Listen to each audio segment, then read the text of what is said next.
بسم اللہ الرحمن الرحیم۔ السلام علیکم دوستو۔ حضرت لوط علیہ السلام کی قوم کا انجام۔ اللہ تعالیٰ سورہ شعراء آیت نمبر 170 اور 171 میں فرماتے ہیں، ہم نے اسے اور اس کے تمام اہل کو نجات دی سوائے اس کی بیوی کے جو پیچھے رہنے والوں میں تھی۔ سورہ قمر میں اللہ تعالیٰ فرماتے ہیں، بے شک ہم نے ان پر پتھر برسانے والی ہوا بھیجی سوائے لوط علیہ السلام کے گھر والوں کے، انہیں ہم نے سحر کے وقت نجات دے دی۔ اپنے احسان سے ہر شکر گزار کو ہم اسی طرح بدلہ دیتے ہیں۔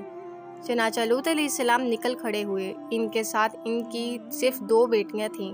وہ بستی سے نکل گئے، پھر صبح ہی روشنی پھیلنے لگی تو عذاب آ گیا، اور صبح سویرے ہی انہیں ٹھہرنے والے عذاب نے آ لیا۔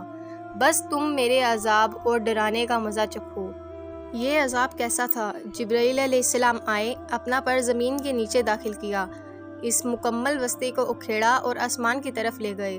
کہا جاتا ہے کہ فرشتوں نے اس بستی کے مرغوں کی اذان اور کتوں کے بھونکنے کی آوازیں سنی، اور لوگوں نے فرشتوں کی تسبیح سن لی۔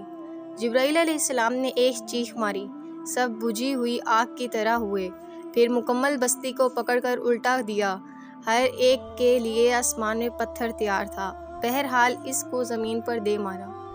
اللہ تعالیٰ سورہ ہود میں فرماتے ہیں، بس جب ہمارا حکم آیا تو ہم نے اس کا اوپر والا حصہ نیچے کیا اور ان پر کنکریلے پتھر برسائے جو تہبیتیں تھیں، تیرے رب کی طرف سے نشاندار تھے، اور وہ ان ظالموں سے کچھ دور نہیں تھے۔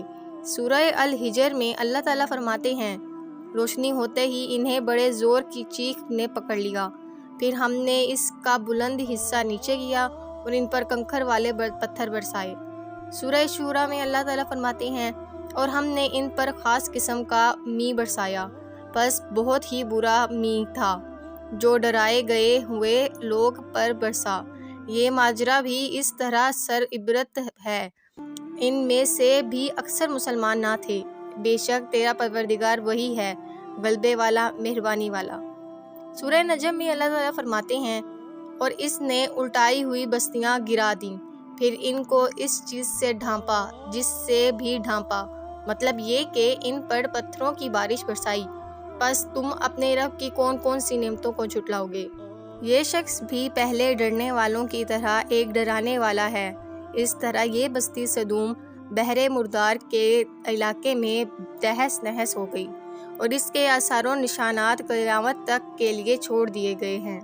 ان نشانات کو اس لیے باقی چھوڑا گیا ہے کہ سارا جہان ان کو دیکھ کر عبرت پکڑے، فحاشیوں سے باز آ جائے، خاص طور پر سب سے بڑی فحاشی جو قوم لوط کا عمل تھا، اس سے باز آ جائے۔ سیدنا لوط علیہ السلام کے اس قصے میں قرآن حکیم اور احادیث نبوی سے یہ بات ثابت ہوتی ہے کہ سیدنا لوط علیہ السلام جس قوم کی طرف مبعوث کیے گئے تھے، وہ قوم اخلاق کے اعتبار سے بالکل ختم ہو چکی تھی، اور اب اس کی اصلاح ناممکن ہو گئی تھی۔ اس قوم نے اپنا جرم کو جرم نہیں سمجھا تھا۔ عام مقامات پر اعلانیہ بے حیائی کرنا ان کا مشغلہ تھا۔ یہ ایسا عمل تھا جس کی ماضی میں کوئی نظیر نہیں ملتی۔ مردوں کا مردوں سے اختلاط اور عورتوں کا عورتوں سے، یہ ایسا فعل تھا جو جنگل کے وحشی جانور بھی نہیں کرتے۔ یہی وجہ تھی کہ قوم اپنے میں سے کچھ نیک لوگوں کو برداشت نہیں کرتی تھی، وہ انہیں نیکی اور شرافت کی دعوت دیتے تھے، اس کے لیے وہ ان کے سخت مخالف ہو گئے تھے۔ قرآن کریم نے اس قوم کے 3 بڑے جرائم کا ذکر کیا ہے، یہ کہ تم مردوں سے بدپالی کرتے ہو، مسافروں کو لوٹ لیتے ہو، عام مجلسوں میں اعلانیہ فحشی کرتے ہو۔ ان 3 گناہوں میں سب سے پہلا گناہ بدترین گناہ تھا۔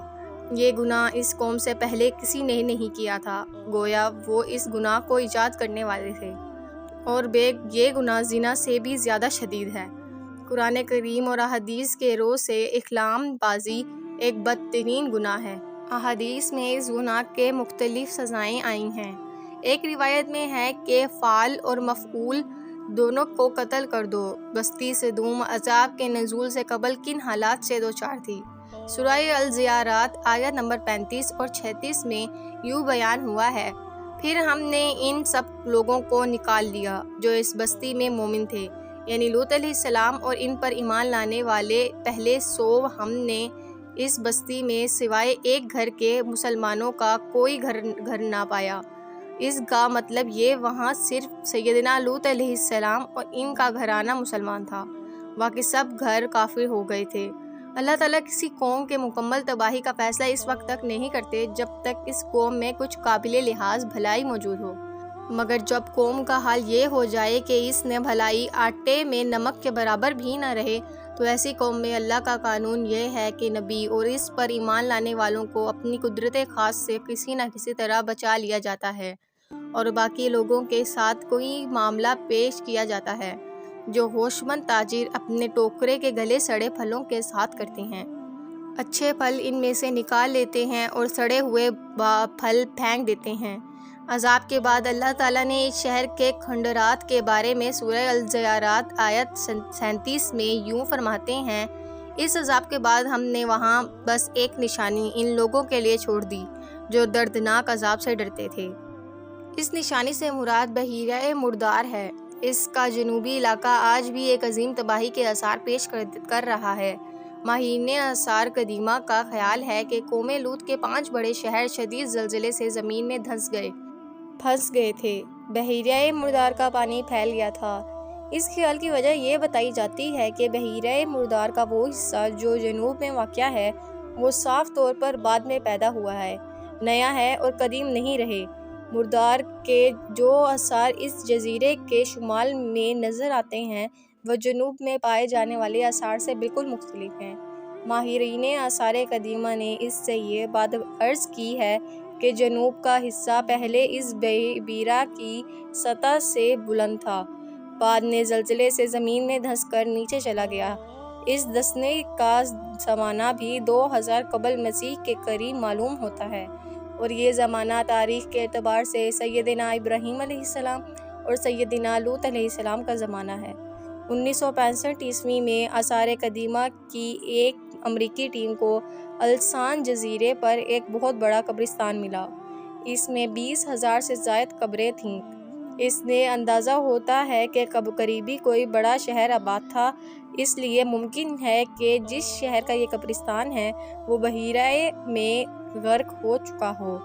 بحیرہ کے جنوب میں جو علاقہ ہے اس میں اب بھی ہر طرف تباہی کے آثار موجود ہیں، اور زمین میں گندا غال گلتار قدرتی گیس کے بھی اتنے بڑے ذخائر پائے گئے ہیں کہ ان کو دیکھ کر یقین ہو جاتا ہے کہ کسی وقت بجلیوں کے گرنے سے یا آتش فشاں کا لاوا نکلنے سے یہاں پر آگ پھٹ پڑی تھی۔ اللہ تعالیٰ سورہ ہود کی آیت 83 میں ارشاد فرماتے ہیں، تیرے رب کی طرف سے نشاندار تھے، وہ ان ظالموں سے کچھ بھی دور نہ تھے۔ مطلب یہ کہ جو قوم اس قوم کی طرح ظلم اور بے حیائی پر جم جائے وہ اپنے آپ کو اس جیسے عذاب سے دور نہ کرے۔